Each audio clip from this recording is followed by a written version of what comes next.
గుమ్మడికాయ బొరుగుల వడియాలు. బొరుగులు కలిపి గుమ్మడికాయతో ఈ విధంగా వడియాలు పెట్టుకోవచ్చు. గుమ్మడికాయని శుభ్రం చేసుకున్న తర్వాత దానిపైన ఉన్న పొట్టు తీసివేసి మనం గుమ్మడికాయని సన్నగా తురుముకోవాలి. ఒక గ్లాసు సబ్బియ్యంని బాగా కడుక్కొని దానికి 3 గ్లాసులు నీళ్లు పోసి కుక్కర్లో మెత్తగా ఉడికించుకోవాలి.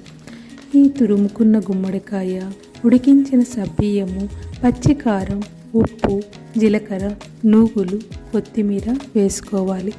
వీటిని బాగా కలిపి 3 సేర్ల బొరుగులు ఒక గుమ్మడికాయకి కలుపుకొని కొంచెం కొంచెంగా మెత్తగా కలుపుకోవాలి.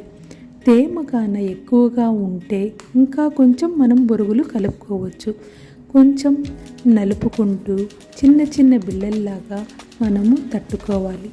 ఇది ఎండ బాగా ఉన్న సమయంలో చేసుకుంటే 2 రోజుల్లో మనకు వడియాలు బాగా కరకరలాడుతూ ఎండిపోతాయి.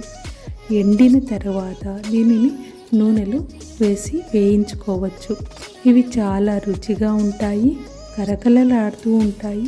పిల్లలకు స్నాక్స్ లాగా కూడా ఇవ్వచ్చు. గుమ్మడికాయని ఈ విధంగా కూడా మనం ఉపయోగించుకోవచ్చు.